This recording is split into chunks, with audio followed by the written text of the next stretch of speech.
bubble baths, Merlot, Starbucks, ice cream, Netflix, sex with our husbands. This sent us into a fit of giggles. Other passengers on the plane were smiling. The sight of two attractive women, obviously very happy, evoked a positive reaction. I was a doctor, a surgeon, and Solange worked as an emergency room nurse when she was home. When we were in some shitty African country, she and I did whatever was needed at that moment. We delivered babies, set bones. We even assisted the local dentist if he needed someone. This was my second and her third experience working with Doctors Without Borders. The first time was very difficult for me, physically and psychologically. I have lost 44 pounds, which I couldn't get rid of before, and almost went crazy from depression. I literally counted down the seconds until I got home, fell into my husband's arms and cried hysterically for 10 minutes. Then I gathered my strength and grabbed my then 7-year-old son, hugging and kissing him until he almost fought me to let him go. I soon discovered that in the first few days after my return, my husband was a little cold towards me. He seemed to harbor a grudge that I left in the first place. I still remember our not entirely correct arguments about this. Let someone else save the world, honey. You have people who need you more here at home. People are dying. People I can save. You save a lot of lives right here at home, and you can sleep in our own bed without fear of being raped or killed. It's not that bad. There, I can save many more people than here. We are protected, and I am sure that I am in a safe place. Maybe I should raise the statistics for you? Sometimes I hated his work. He was a freelance writer and took assignments on any topic from anyone who was willing to pay him. He was meticulous in his research, and if he cited something, it could be quickly verified. He started small, doing it part-time, mostly as a hobby, but now he was writing for major newspapers and magazines. He even received several awards for his outstanding achievements. Then one of his friends started his own YouTube channel, where he read short essays about everything that interested him. 3 years later, he had almost 2 million subscribers, and his annual income from advertisers was almost $100,000 a year after payment. In general, he earned as much per year, and sometimes more, than I did. Shortly before I left, he was invited to become a correspondent for CNN, mainly writing articles to dispel the excessive seriousness of the channel. Our niece told him that he was now an influential man, but he had no idea what she was talking about. She gave him the definition, and he naturally studied it. He then made an article on his channel warning people to make sure what they are being told is true, no matter how successful the person sharing the information is. We all have our own interests, even if we don't realize it. That is why I try to be impartial in my work. Just because I believe in something doesn't mean you should believe it. This doesn't mean I'm right or wrong. This means that you take everything with a grain of salt. Don't blindly accept anything I or anyone else says and use your own judgment. In other words, think for yourself. Unfortunately, in recent years, this habit has been weakening. 5 months passed before he agreed that I would go. Then another 3 months passed before I left. I was on an emotional high, but he was still cold. I'll be home before you know it. The incredible sadness in his eyes does not leave me today. Do you understand that nothing will ever be the same? I will no longer trust you to put your family first. I'm telling you this now, not asking you. This is the only time. If you run away from your family again, you won't have it when you return. I had not yet recovered from his words when he snatched the crying child from my arms and walked away without looking back. I was sent to an African country that was about as backward as you could get outside of the urban areas. My operating room was a tent that was not very securely pitched. During the summer months, the winds blew constantly, and it was no big deal when, in the midst of an operation, the corner of the tent flew up, covering everything with dust. Surprisingly, they all did not die from infections. However, we saved many people. During my work, I attended 4 births, one of them to a mother who had just reached puberty. The pregnancy resulted from rape. She lived in an insecure area, and her village was captured by rebels. All the women in the village were raped, many several times. She managed to escape when the man who attacked her lost consciousness. She stuck a knife in his throat, took everything valuable from him, including a rifle and a pistol, and ran away. They pursued her for 6 days until they reached their limit. While fleeing, she managed to shoot 2, and as soon as she was able to move, she left the child, took the rifle, and disappeared. Rumors began to circulate about an avenging angel, then about a group of angels. The rebels left the area. 3 months later, I was already climbing walls. Fear and anxiety did not go away. I first moved in with Solange, and one day I asked her why she was so calm while I was broken. I can tell you the cure. You need good sex. One of those that breaks the bed. This would probably work with single women like you. I'm married. She grinned and showed some photos on her phone. In the frame, there were a couple of little girls and a very handsome man. My husband and children. But you sleep with Jean-Luc? Yes. And if he is not available, I share the bed with Eric. Look at everyone's hand, darling. Rings are not allowed here. Symbolic, right? No one is married here. And what happens in the country stays in the country. We return to our husbands and wives and devote ourselves to them until we return again. I make sure to give my rings to my husband when I go away. And the first thing he does when I get home is put them on me. This is a comeback. And no one gets caught. One of the doctors got caught a couple of years ago. We are healthcare workers, and she forgot her birth control. There was a condom shortage at the time, and she tried different methods. But when she returned home, she was 2 months pregnant. Her husband was good at math, and the truth came out. They divorced, and the organization paid him not to make it public. The doctor was no longer allowed to serve. What about diseases? She rolled her eyes. Medical workers, remember? We get tested at least once a month, and if something pops up, we deal with it quickly. Think about it, honey. Nobody will ever know. I lasted 5 months, and then I lost a mother and her child to an improvised explosive device. A woman died in my arms, begging me to save her child. The child, by that time, had been gone for 10 minutes. I was out of my mind and ended up drinking almost the entire bottle of bourbon, waking up in an unfamiliar bed with one of the male nurses. Before I could say anything, he was on top of me again, and I just gave in and let the release wash over me.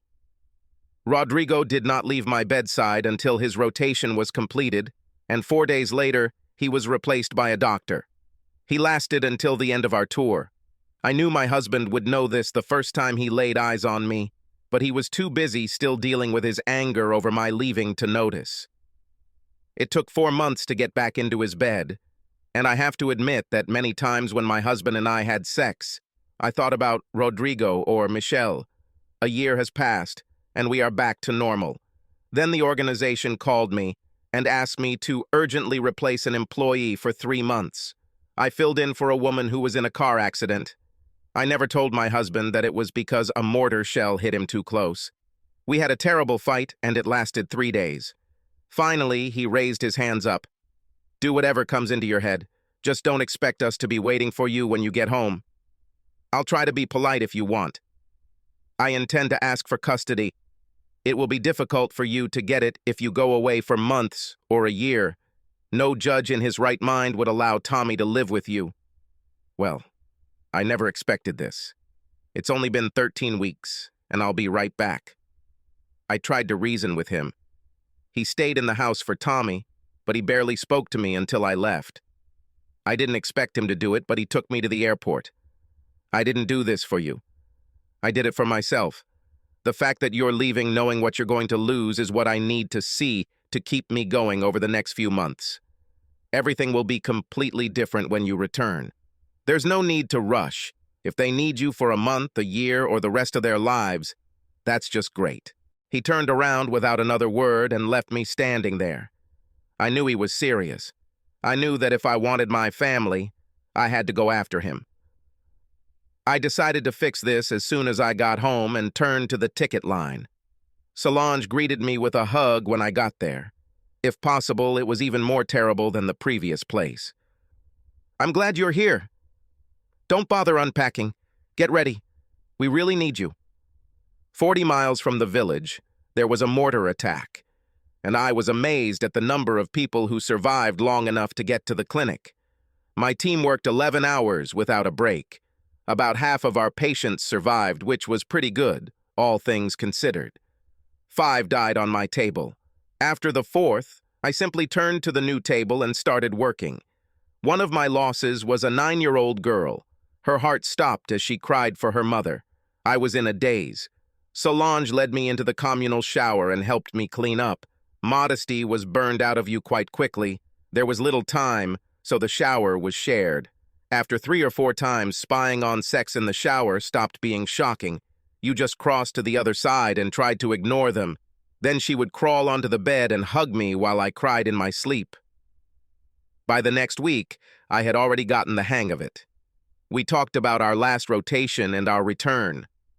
Solange beamed as she talked about having sex with her husband at the end and that. He's starting to get impatient, and I can't blame him. He let me do 3 tours, and I think that's it for me. How does your husband deal with this?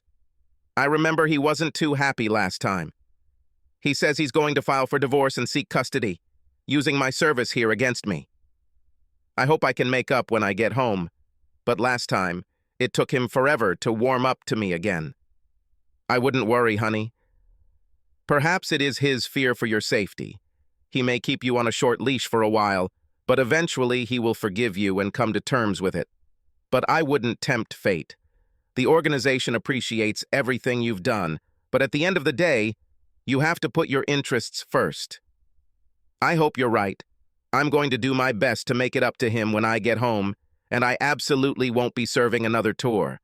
It's time for someone else to save the world. Then I chuckled. So who is warming your bed now? She giggled like a schoolgirl. Gerard. He is from Algeria and is very talented as a doctor, among his other qualities. Are you going to date him? No. It's only for a few weeks. I can handle it. 2 weeks later, I was already in Gerard's arms. How did this happen?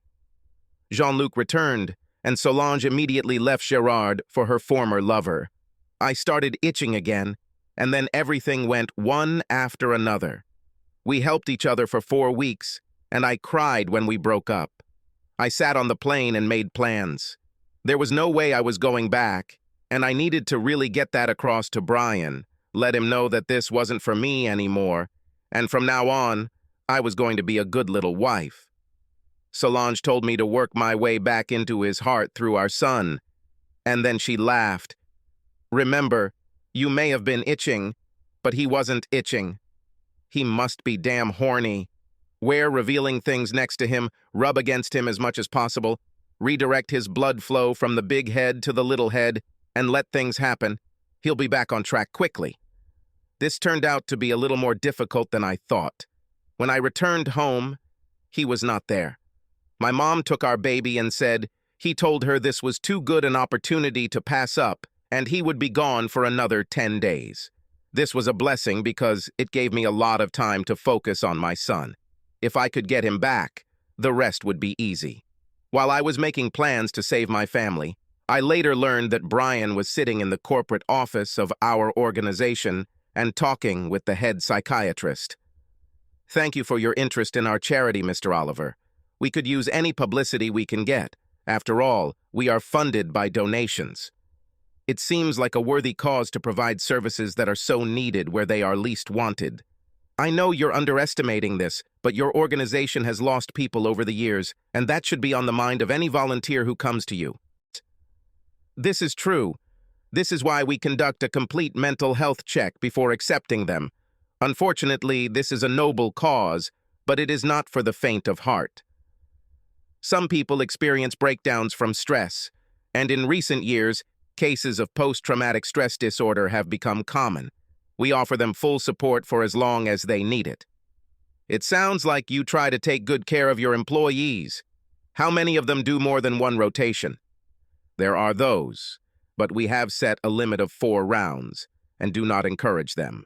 2 is the norm. Considering everything that is happening around them, how do they cope with stress during service? It's difficult, but they offer each other support to boost their spirits and ease their fears. I have something to confess to you, Dr. Parkins. I did some research on the divorce and relationship failure rates of people who have served 2 or more terms, and it is unusually high. Would you like to share your opinion? The doctor was silent for a while.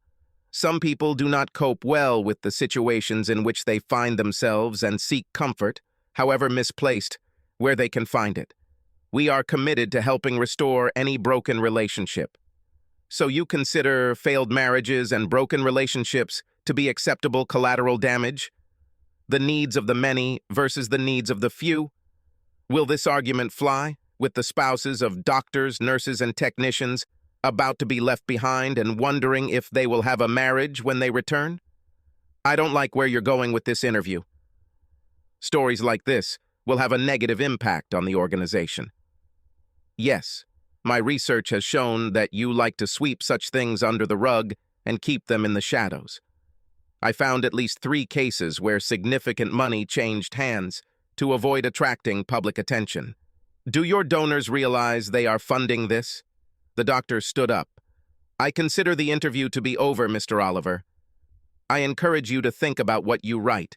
People lose their jobs by reporting trash like this, the man chuckled, which worried the doctor. I also discovered this when checking my information. This is one of the reasons why I like to be independent. I don't need to give in to pressure. He walked to the door and turned around. For general information, you should look up Dr. Hope Oliver. I think it has already worked for you. He turned and walked out the door. As soon as it closed, the doctor put his head in his hands. This seemed to be a personal matter for the man, and his independence meant that little pressure could be put on him. He checked out Brian Oliver, AMZ, at the number of his followers. Then he remembered seeing it on CNN. The situation could quickly become dire. He called his assistant. Get me the file on Dr. Hope Oliver. She might still be somewhere in the country. If she's home, I need her contact information. This is the first priority, Benjamin. He looked at the phone for a second after his assistant hung up, took a breath, and called the CEO. I received a phone call that surprised me. This was our corporation, and the person calling occupied a very high position in the hierarchy. Dr. Oliver, we need you to come to our headquarters as soon as possible. This is very urgent. Why? Now is not the right time to leave home. My husband left on a mission, and I am now taking care of our son. In addition, I have resumed my duties at the hospital and have surgeries scheduled.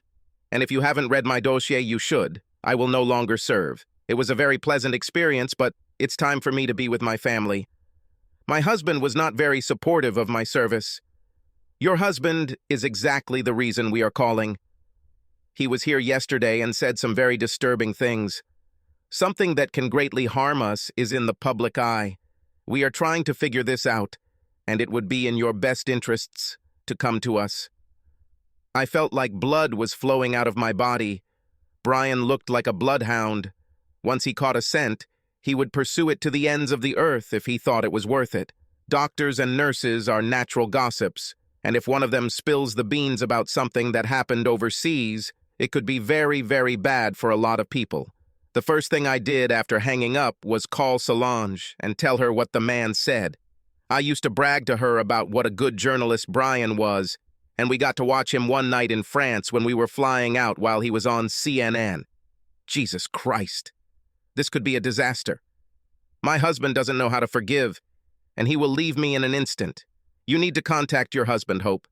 Beg, promise him anything, just so that he doesn't do it. Think about others. Almost all of us are married. This story will probably explode on 3 continents. I called Brian a dozen times, but they all went to voicemail. He didn't respond to emails or messages, and I was at a loss. I had no idea where he was or how to convey a message to him. I rearranged my schedule, citing a family emergency because that was the most important thing to me, and flew to New York. I arrived there at 9 in the morning and immediately went to their headquarters. Dr. Parkins, who interviewed me before I joined the team, met me at the front desk and took me straight to his office. After the standard pleasantries, he moved on to the question of what I came for. Your husband seems to be a rather angry man, doctor. I'm going to ask you some tough questions that I assure you will never be discussed outside of this building, and you have to be honest if any of us want to survive this.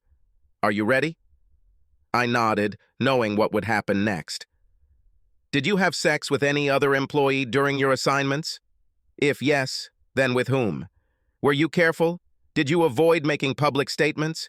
Did you talk about anything outside the organization? I named 2 of my longtime lovers and 2 more with whom I had a revelry weekend. Dr. Parkins kept a neutral expression, and I wondered what he thought of me when I finished. Thank you for your honesty. In truth, although this happens quite often, the rates are no higher than those of medical workers in everyday life. It's just that in such situations, everything is more concentrated and intense. I've probably helped dozens of people with this problem, and my advice is always the same. Do what your conscience dictates. 95% take it to their graves, and it rarely works for those who confess. He looked thoughtful for a few seconds before continuing. However, this is not an ordinary situation. From talking to your husband, I can say with reasonable certainty that he knows you went astray both times you were abroad, and he is very angry. Angry people are not prone to prudence. On the rare occasions when something remotely similar happened, we were able to contain it. In this case, this will not happen. We can put significant pressure on CNN, but we don't have the resources on his personal site. He can express himself any way he wants, and there is nothing we can do about it. This could cause us great harm.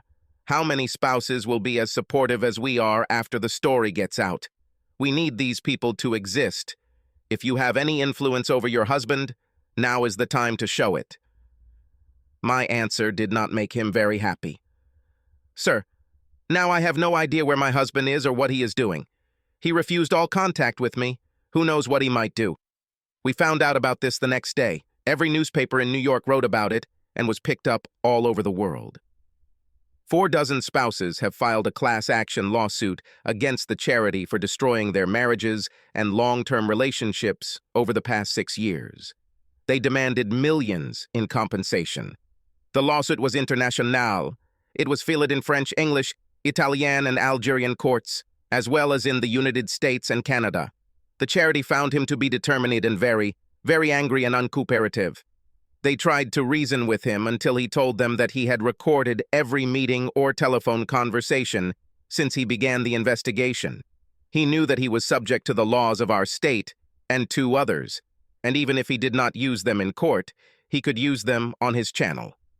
Wives and husbands of those who had recently served demanded the truth from their spouses, and most did not believe what they heard. Less reputable newspapers seized on this and made a mountain out of a mountain. Sex and scandals are good for these newspapers, and there seems to be no shortage of material. On social networks, we were dubbed doctors without morals. The media picked it up and made it an official mantra. They introduced Brian as the person who told the story, and it led directly to me. I was bombarded by every media outlet in the world asking for an interview, but I stubbornly refused until it occurred to me that since Brian didn't want to talk to me, this might be a way to get the information to him. But I never got the chance. He eventually returned home, completely ignoring me and spending a lot of time with our son. When I told him I needed a way to contact him in emergencies, he showed me the phone and gave me the number. If you ever call for anything other than my son, I will throw him away. The first time he came to my mother to pick up Tommy, I was waiting for him on the steps. Brian, we need to talk. You have to let me explain everything and help you understand.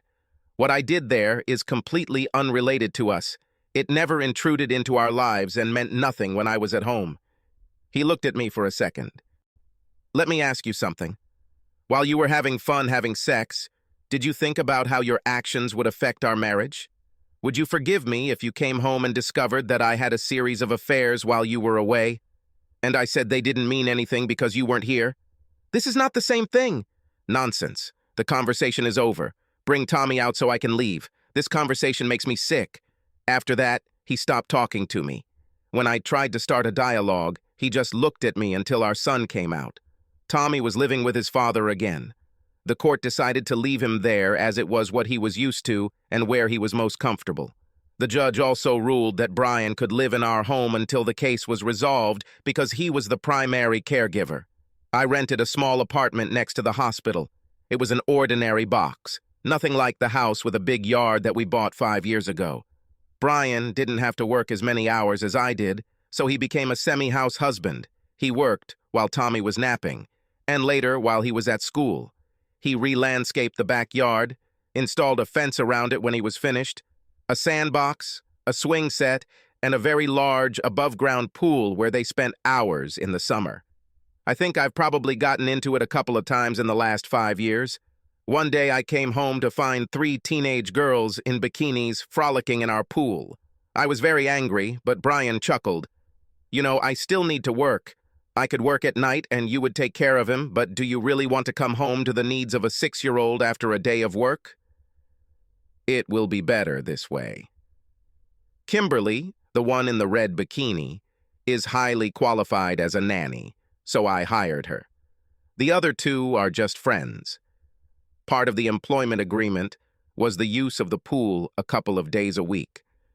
2 friends can be with her at the same time, no more and no boys. Tommy loves her. She gets along very well with him, and I work. While working, she is never in the pool, except with Tommy. She teaches him to swim. Isn't that great? I saw the validity of his words, but they still irritated me. "And you can work with half-naked, no, almost naked little Lolitas right in front of you?" Lolitas? What have you been reading lately? My office is in another corner of the house. I could see them, I suppose, if I stood up from the table and strained my neck at the window. Or I can come out here like this to tell them it's getting late and they should go home. Tommy woke up from his nap and ran into my arms, then dragged me over to the girls so I could meet Miss Kimmy. Talking to them made me feel relaxed, and when Kim told me she was going to be entering a nursing program in the fall, we hit it off. I got her a job as a hospital volunteer, mentored her as best I could, and wrote her a glowing letter of recommendation for college. Kim was in her 2nd year and doing well. She was replaced by her younger sister Alexis, Miss Lexi, whom Tommy loved almost as much as Kim. I had the feeling that they did a lot of parenting while I was away, and Miss Lexi could really fill out a bikini. The charity wanted to settle the class action if the agreement included a non-disclosure clause. They told me about this meeting.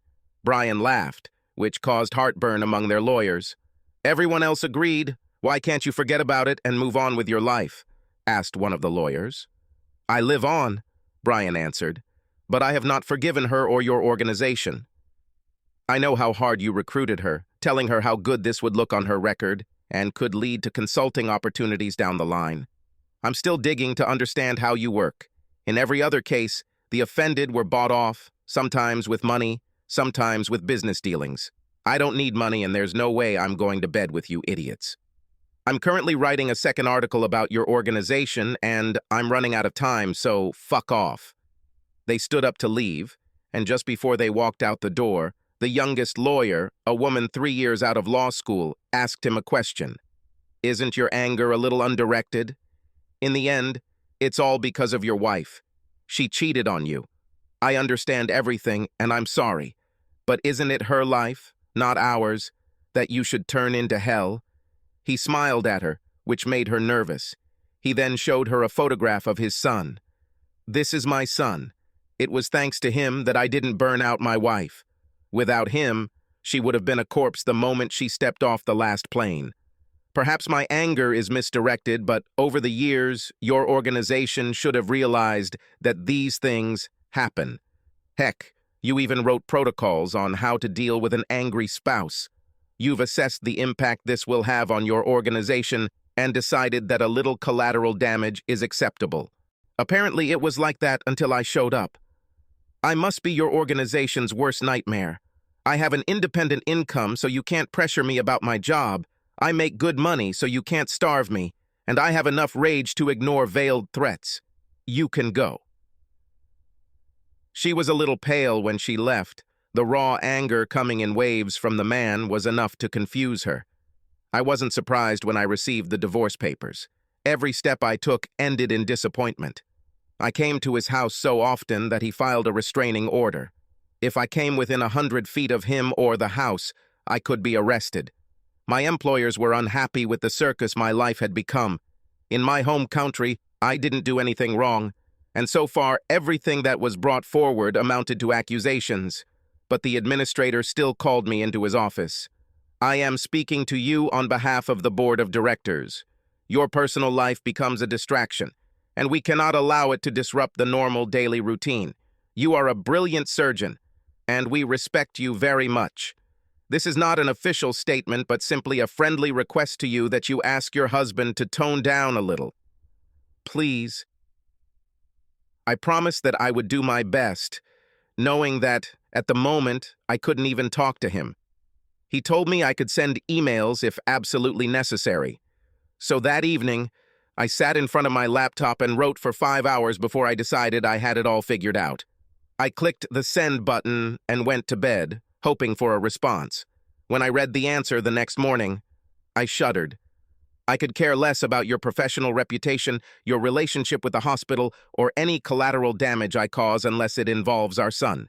If you catch me in a lie, send me a message, and I will retract my words and give my sincere apologies. 4 nurses, 5 technicians, and 2 more doctors from your hospital were on business trips for the organization. I wonder what I'll find if I follow them. I should probably warn them. Well, it didn't work. I showed the administrator the letter. He just sighed. He closed the door and exploded. Crap! Damn it! This is really bad. You know I'm going to have to gather all these people and warn them.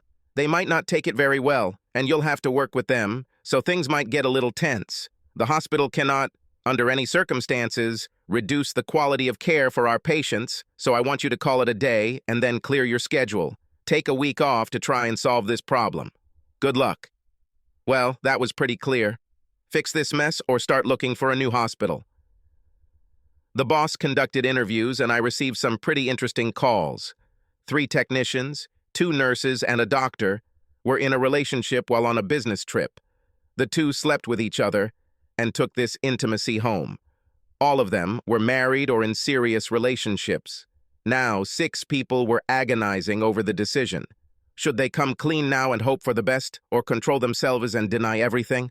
I hoped that they would all remain silent, because if one breaks down and confesses, it could spread to everyone. This was all the news, I learned later. At the moment, I was busy with work. I asked my lawyer to invite him to a conference, and if they agreed, I would sign the divorce papers. I finally realized that my marriage is ruined, and nothing can fix it if only one of the spouses is ready to try. I was surprised that they agreed. 3 days before our meeting, Brian published a scathing essay about doctors and the God complex. As usual, he did extensive research, talked to many experts, so he was precise and accurate. One famous psychologist said that, to one degree or another, it exists in almost all successful people, regardless of their field of activity, if they have risen high enough. But in the medical profession, it is more pronounced because it is often a matter of life or death. He talked about the feeling of superiority that it sometimes creates, and it got me thinking. I learned a lot about my behavior in this essay. Have I really become that arrogant? Did I think that my calling and position allowed me to believe that the usual rules did not apply to me? Have I isolated my life to the point where I justify my behavior? The short answer is yes, yes, and yes. I was depressed when I was on these missions, but I could be faithful if I wanted to, or I could just stay home. Instead, I reasoned that what I was doing was just stress relief and wouldn't affect my marriage, that I deserved it if it kept me sane, and that what happened in the field stayed in the field. I thought about it a lot and realized that I miss casual sex, the thrill of a new partner, and I would probably cheat again here at home if I felt safe and had the opportunity. It was a sobering assessment. The meeting went surprisingly well. There were a few minor issues that needed to be resolved, but they were resolved quickly. Brian will have primary care for our son, which has already been the case since his birth, but I will have free visitation rights. Our incomes were pretty close, so there would be no alimony on either side. And instead of alimony, I would provide for the college fund by regularly depositing money into an account that Brian would open. In general, everything was very fair. Brian wanted to take the house, but instead of selling him my half, I signed a contract telling him to put what he would have paid me into a college fund. He thought it was very kind of me. I felt regret when I looked at him. We had a good time together. Sure, we had arguments and outright bickering, but we never held grudges and worked through our problems, and we never, ever fought in front of our child. Until I decided to go on these business trips. My therapist, yes, I had a therapist who was trying to make sure I never made the same mistakes if I found another partner and it seemed like a good idea, made me admit that this was the beginning of the point where I was no longer part of a couple and became the kingdom of one. Brian wasn't completely blameless. He could be distant and sullen, especially if he was working on something that upset him, but he did his best to keep it to a minimum. Before I went on that first mission, he was very supportive of my career, but after I returned home, it seemed like he didn't care anymore. Did I have a scheduling conflict? Not his problem. I think it was during this period that he felt that everything would not end very well and already went into self-defense mode. After all the business was settled, the lawyers left and we sat in the conference room and talked, really talked, as usual, before my first mission. It occurred to me that we hadn't had a conversation like this since I first left. This will be our last time apologizing to you, Brian. If I knew then what I know now, I would never have gotten on that plane. But at that time, I became so narcissistic, so self-confident, that now I understand that I began to make decisions with little or no concern for you and our son. Unfortunately, now any decision I make will be made without your participation. Not necessary. We still have a son, and he will keep us together for at least the next 15 years, until college. Then we'll have a wedding to plan, and fights over who gets grandchildren when. So we'll be a constant presence in each other's lives. It made me smile through my tears, but it was too hard, so I kissed him one last time and left. I don't know if the divorce or our conversation calmed him down, but he retreated from the organization. I know money changed hands after the class action lawsuit and Tommy's college fund increased significantly. The pressure became too much and I changed hospitals, going across town to our biggest competitor. Management did everything right, but I know they were relieved that I left. All the people on previous deployments had problems with their marriages, but fortunately there was only one divorce, although some of their remaining relationships are on fragile ground. I haven't gone on a date for almost a year. Even when I started dating, I was very cautious and didn't get into a serious relationship for another year. Everything collapsed when I found out that my partner did not want children and could not be around them. Another 18 months passed, and I found my love. He was also a doctor, a pediatrician, and he loved children. We took our time. Both were bred, and they were still fresh enough to make us tread carefully. In a way, it was good because we really got to know each other before getting into a serious relationship. Brian also remained single, although he was dating a producer through his work at CNN, and it looked like a serious relationship. Tommy liked her, and she had 2 adorable little girls who followed him around like puppies when they were around each other. The television company put pressure on him to devote himself entirely to them. He didn't like the idea, and I knew that if they didn't back down, he would leave the network when his contract ended in 4 months. MSNBC and Fox have already sent offers, so he won't be on the air for long. One afternoon, I was driving through the area and decided to stop by to see if Tommy wanted to go to the ice cream parlor with me. It was a private little shop, and they made all their ice cream themselves. There were not 50 flavors, but about a dozen, and they changed them depending on the season, using local fruit when they could get it. It was peach season, and this was my favorite. They sold it by the quart, and when I knew I was going to be there, I would take a little ice chest with me and buy 3 or 4 of them for the house. I almost didn't stop when I saw the car in the driveway, but I was already honking and Tommy saw me. He jumped off the porch, grinning, and his 2 shadows followed him. Brian and Alicia sat in the swing and waved their arms. I leaned over and hugged him. Then, the tiny 4-year-old reached out her arms to me. I could have retreated, but I grinned and grabbed her and her 6-year-old sister at the same time and hugged them. When I did this, The baby remained in my arms, and I carried her with me. A smirk appeared on Brian's face, and her mother didn't know what to say. "Hello, I'm Sarah. Let's make a deal. I'll trade you a 10-year-old boy, slightly used, for these cuties. Perhaps I can even be persuaded to buy a pony." The woman grinned in response. "Pony? You say?" "Let me think about it. Martha, but everyone calls me Marty.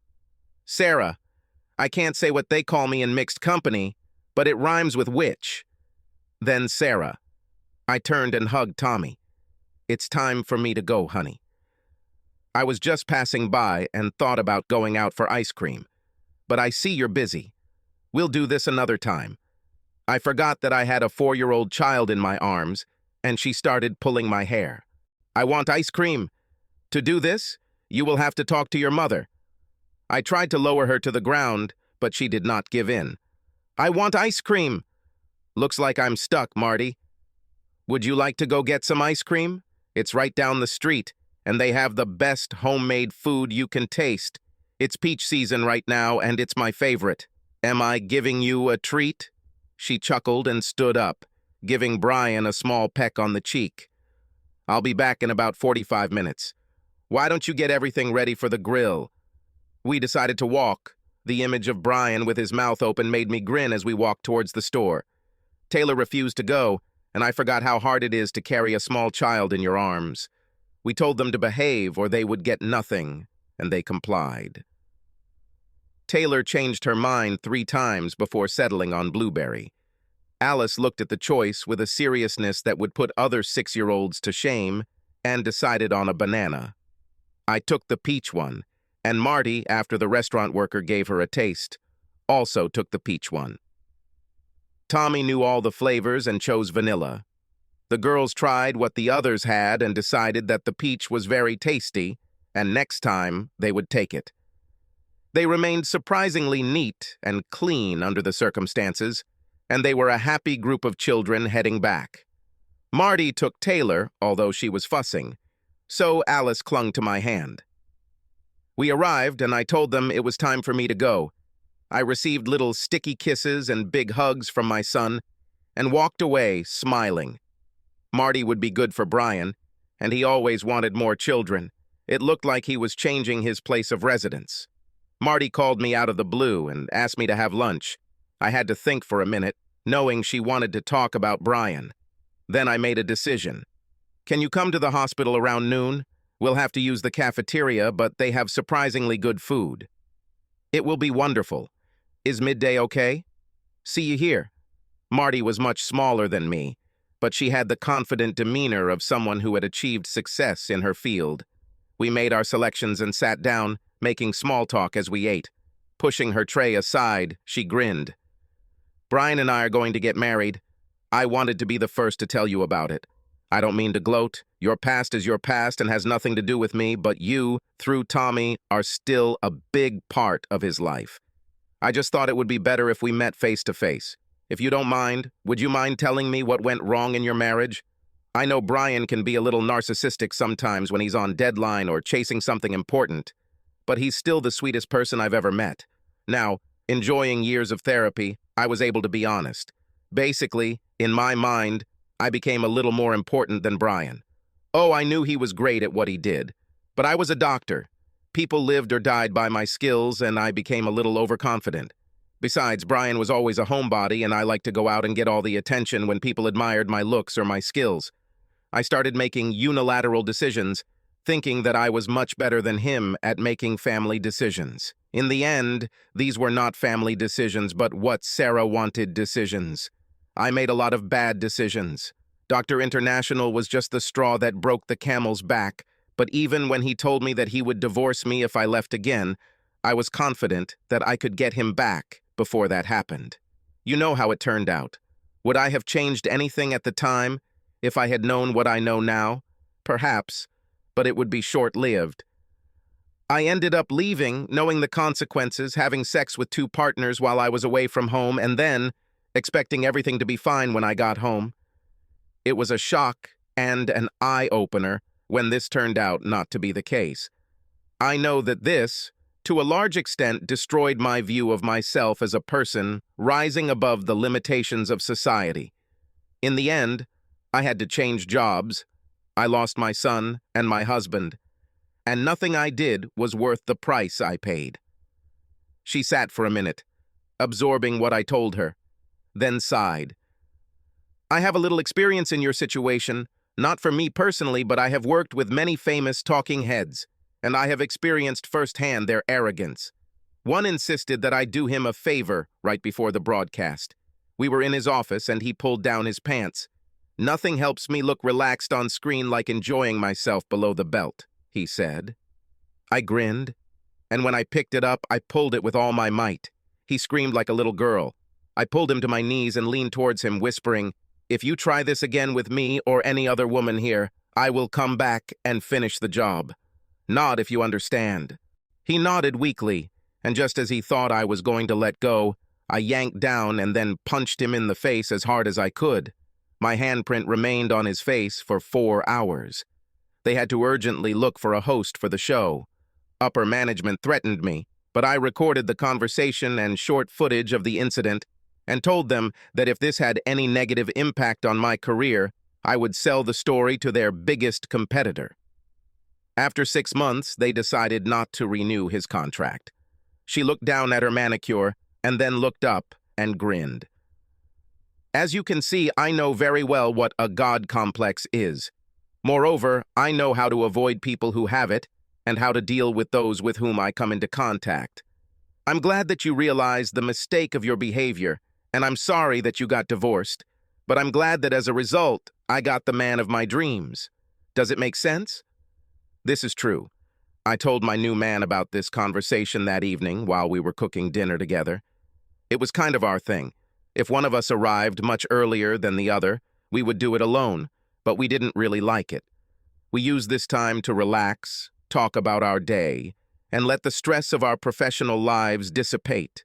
This left time for important things like snuggling while watching movies, snuggling while listening to music, and when it came to messing around, just snuggling. My relationship with my pediatrician ended disastrously after I found out that he loved children too much. This happened when my laptop broke, and I used his laptop to send an important email about a proposed surgery. I saw a folder labeled Sarah and opened it, thinking it would contain explicit photos of me. There were many photographs, but in most of them, I was naked. Sometimes I slept, but mostly there were pictures of us making love. He had cameras, 3, I later learned, to achieve the perfect combination for his collection, recording our most intimate moments. There were also many pictures of me in the shower and even in the toilet. I was really disgusted, so I searched some more and came across a file labeled Candyland. I took the laptop straight to the nearest police station. I asked 2 detectives, one male and one female, to look at the file. They watched for about 30 seconds, then closed it and pulled the district attorney away from his dinner. He listened, then gave instructions. I had to take the laptop to our house while they got the warrant. Then I had to call and tell them what I had found out so that an investigation could begin. I called them on the way back. When I returned, he was already pacing the floor. He saw his laptop in my hands, instantly realized that I had seen everything, and punched me in the nose with such force that it broke and I lost consciousness. As I was falling, I heard the doorbell ring. He ran out the back door, laptop in hand, straight towards 2 police officers. 2 huge policemen, both married and with children. They appeared to believe he was resisting arrest and subdued him, resulting in several deep bruises and stun gun burns. When the trial ended, he received 15 years. They found a fragment where he seduced one of his patients. Her parents sued him for everything he had, and he went to prison, broke. People like him traditionally fare poorly in prison, and he was no exception to the rule. I had to go back to my therapist, and she helped me realize that I couldn't have known about it. He never talked about being attracted to children, other than to say that he would someday like to be the father of a couple. When he said that, it gave me hope, but now I look back and feel sad. He was quite successful, Sarah, and hid it for years. Everyone was shocked when the story came out. Think of how many children you may have saved and consider it fate or God to take your hand and direct you to this computer. And remember, dear, there are many good men in the world. One day, one of them will find you. I'm sure about it. I had a good man, I thought, and I ruined everything. Maybe I'm destined to be single, as atonement for my misdeeds. 9 months later, I met Jeremiah. He was tall, broad-shouldered, with a killer smile and the most tender ease I had ever looked into. He had gray at his temples and beard, but the muscles visible under his shirt belied the color of his hair. I was at the convention, sent by my hospital to network and recruit. My past was a thing of the past. I had done an outstanding job for my new hospital, and they were promoting me as one of their faces in the community. There is a standard process for a graduate to apply based on a number of criteria, but at the outset the rules were not yet set in stone, and we were looking for fresh faces. At 35, I was the youngest surgeon on the staff, and it was time for some new blood. The symposium covered a wide range of topics related to medicine, and I saw Jeremiah. I was a little surprised. He owned a medical insurance company, was a certified public accountant, and a certified nurse practitioner. He had 5 degrees in various disciplines and an IQ that was off the charts. His seminar on unfair practices scared us all to death until he told us about steps to prevent lawsuits. He was witty, concise, quick to joke when the topic got too dark, but it was his final words that made us all pay attention. Sometimes mistakes happen. When they happen, acknowledge them. If you try to suck it up and just deal with the consequences, but it turns out later that you were actually at fault, it will be much worse in the public eye, and the jury will be very unsympathetic. In addition, public opinion will brand all doctors as incompetent slackers who are only in it for the money. Currently, there is active discussion about limiting malpractice payments, and some states are considering this issue based on a rather complex algorithm that I helped develop. Until this law is passed, remember that the higher the meanness factor, the greater the compensation. I will be available for individual questions until the end of the conference. Thank you. There has been a lot of positive feedback, and it seems like 3 doctors have gathered around him. I gave up trying to talk to him and hurried to my next seminar.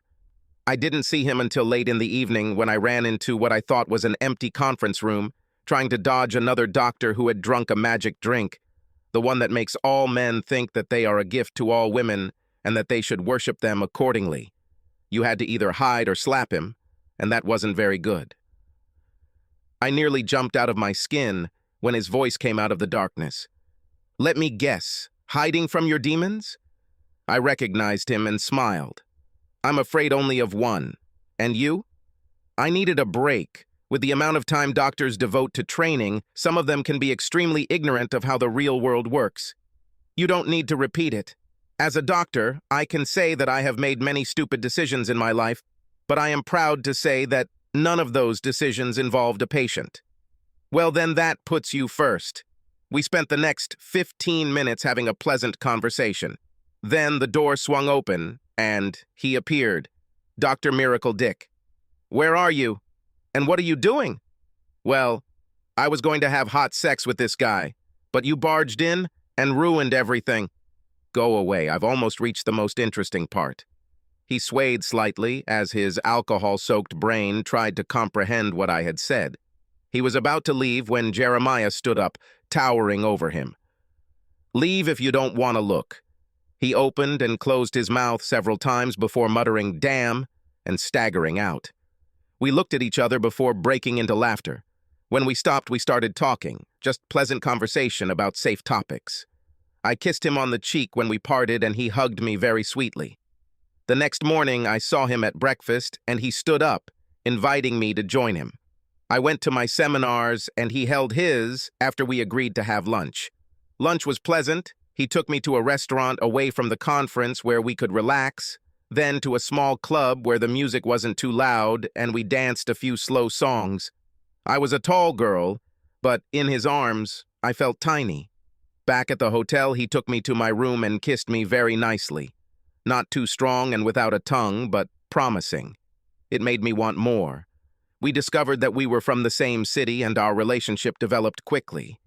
He was married, but she tragically died in childbirth from a disease that no one knew about. They managed to save the girl, although she spent almost 2 months in the hospital. She was 7 years old. I told him my story about 3 months after we started dating and right after we became intimate. He listened without interrupting and then just hugged me while I cried, scared to death that he would want to end our relationship. My heart melted when he spoke. You can't change the past. It sounds like you've made a number of mistakes, but you've learned from them. If I didn't think I could trust you, we wouldn't be where we are now. I tried to love him to death. Luckily, it didn't work, but by the end of the weekend, he was pretty lethargic. We were still in no rush, but gradually I spent more and more time at his house. I was very nervous introducing him to my son, but they got along great. There was a very good archer, and he introduced Tommy to this activity after talking with my ex. He said nothing about their meeting, except that he seemed like a decent guy. One day I came home and it was full of children. Tommy and his younger sisters. All 3. Brian and Marty had a child together, a little girl who seemed terribly smart. I raised an eyebrow and Yeri blushed slightly and then chuckled.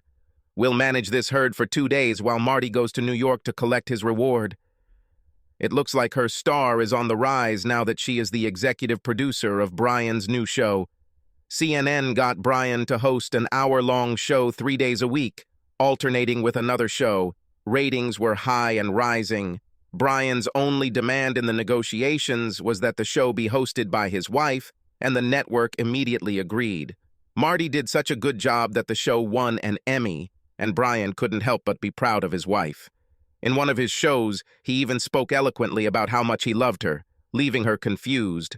I couldn't help but watch his show, feeling a pang of regret, as I realized that if things had been different, if I had managed to remain faithful and lower my ego enough, he would have raved about me on his show. Then I looked at Yeri and realized that perhaps he was the destination I was destined to arrive at. 2 days turned into 3 when they asked for an extra day. Yer was over the moon. The big girls wanted to shoot Terry's bow, but he was a teenager, and the bow was physically too big for them. Yer solved this problem with a trip to the academy, buying them small bows and all the accessories. Taylor was a natural shooter, and Alice was quite good. Lucy, Yere's daughter, was very helpful. Then Tina wanted a bow, and I came to the rescue by buying her one of those toy bows with suction cups on the end of the arrows instead of arrowheads. For a 3-year-old, it was pretty good, and I regretted my decision every time I had to pull the arrow out of the TV screen, patio door, or car window. Jeremiah and the kids thought it was hilarious. I was both exhausted and excited. Lucy, at first, behaved somewhat warily, not wanting to share her dad with anyone, but gradually she accepted me, and we became closer. I gave her all the love I couldn't give my son, and she thrived. The fact that girls her age were next to her for several days lifted her spirits, and when they left, everyone hugged and kissed. We were sitting on the couch, relaxing, when Lucy crawled on top of us. After she squirmed until she was comfortable, she said something that rocked my world. "Mom, can I have a little sister?" It was the first time she called me Mom, and tears flowed as I hugged her. When I could speak, I kissed the top of her head. "It depends, baby. What does Daddy think about this idea?" Dad grinned, holding a small box in his hands. "Dad thinks this is the best idea he's heard in a long time." I cried for 30 minutes, kissing and hugging them both the entire time. I had wanted a baby for a long time. Willpower won out, and 2 weeks before my 38th birthday, I gave birth to an 8-pound baby boy. The waiting room was filled to capacity. I was a beloved doctor, and the nurses were constantly fussing over me. I wasn't surprised to see Brian, Marty, and their brood. I was surprised to see his mother. She went out of state for a while, and I didn't know she was back. I couldn't hold back my tears when she asked me to hold her new granddaughter. Soon, he and Jeremiah's mother were already sitting in an embrace, planning the future of all the children gathered. Lucy made sure that she was the first to hold her brother in her arms after her parents. She was a little disappointed that he was a boy, but as soon as she looked at his face, she immediately accepted it. When he was 5 and she was 13, if he was naughty, she would take him in her arms and shower him with kisses. Soon he was giggling and trying to wipe them off as quickly as she planted them. One of the largest photographs on her nightstand is the one in which she holds her brother for the first time. I was 53. I was the chief physician of the surgical department. Knowing that in a few years my arms would give out, I planned my retirement. I was a mother figure to young doctors and nurses, and they often trusted me. One of the most beautiful nurses turned to me for advice. I heard that you worked with the organization Doctors Without Borders. I was offered a job. Do you have any advice? I didn't embellish. I talked about my experience and what it cost me. She recently got married, and I asked if her husband agreed. He doesn't know yet. Then you should talk about it. Are you ready to be away from him for so long? Will he be willing to wait for you to come home? The organization has done a great job, but there is always a cost and a downside. You must weigh your decision carefully before making it. In the end, she didn't go, but one person went instead. Before leaving, she broke up with her boyfriend, and by the time she returned, he was engaged, which dashed all her hopes of reconciliation. We thought she did it on purpose in case she decided to have a couple of flings while she was away, and never once did we think he would replace her so quickly. She was pretty depressed for about 4 months, and when she was offered another assignment, she turned it down. Tommy graduated with a master's degree in journalism and got a job as a production assistant at Fox. Lucy was a junior in the pre-medication program. Alice is in the same program and they live in the same room. Taylor is a senior and has a full scholarship to play volleyball. Tina is a freshman in high school and seems to specialize in boys. At 14 years old, she looks 20, and men and boys just go crazy over her. She has a good head on her shoulders, and if they push hard, she shows them pictures of her sisters, brother, cousins Lucy and JJ, with ribbons and trophies for archery and karate. Tommy was an alternate on the Olympic team last year, and JJ, at 15, was already a second Dan black belt. Lucy, 2 years ago, became the state champion in archery in her age group, narrowly beating out her cousin Taylor. One day I met Brian in a cafe and we sat down at a table. I apologized again for my behavior, but he waved me off. It's in the past. Let's leave it there. Instead, we complained about our children and spouses for half an hour, kissed, and went our separate ways. I thought about this as I watched him walk away along the sidewalk. I remembered the old adage that cheaters never prosper, and I realized that it was not true, at least in my case. Yes, I did a terrible thing, wallowing in self-righteousness and arrogance, and I really suffered for quite a long time. But in the end, I think the pain I went through helped me become a better person. I'd like to think it affected my marriage and relationships with all the people I cared about. I used this experience when I counseled the young people I worked with, hoping that my story would make a difference. I grinned, feeling for the envelope in my pocket. My gift to my husband for his upcoming wedding anniversary is 2 weeks at one of the most exclusive resorts in Thailand. Sun, sand, clothing optional. I didn't have the toned body I had when I was 30, but I played sports and was voted one of the top 3 old ladies in my hospital. Jeremiah still looked at me like I was a hot young thing, and I wanted it to never go away, so I endured the pain and tried to ignore the ravages of time and nature until some of these destruction, conscience, would have to be attributed to him. Subscribe to our channel so that your second chaff doesn't cheat on you, and go ahead and listen to the next story, because this story is nothing compared to the next one. If you're under 18, don't even think about listening to the next one.